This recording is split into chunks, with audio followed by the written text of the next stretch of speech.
L'enjeu principal pour nous, c'est de pouvoir exploiter nos ressources disponibles pour satisfaire nos besoins d'industrialisation et d'accès universel à l'électricité, dont plus de 600 millions d'Africains sont encore privés.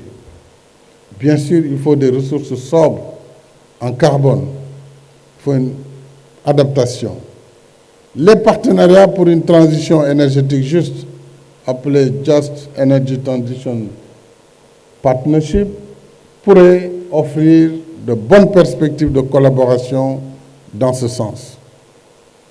Je rappelle que le Sénégal a signé avec ses partenaires du JETP un accord au mois de juin, au terme duquel notre objectif est de porter d'ici 7 ans, en 2030, le renouvelable à 40%, de le faire passer de 31% aujourd'hui à 40%, et tout le reste de le convertir sur le gaz en tant qu'énergie de transition.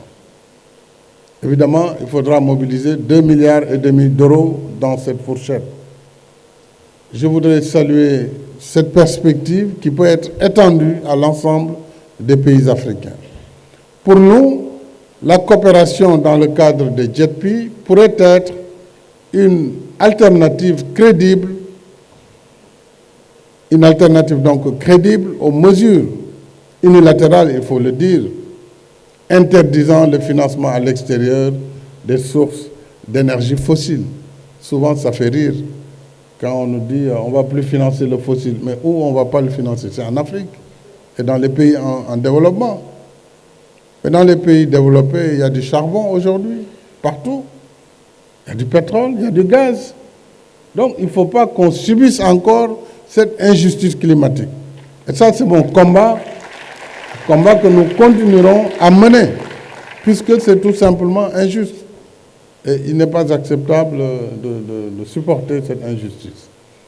Alors, je voudrais dire donc que l'Afrique des potentialités et des solutions qui contribuent à éclairer le monde à travers ses ressources énergétiques ne peut laisser la moitié de sa population vivre dans la pénombre.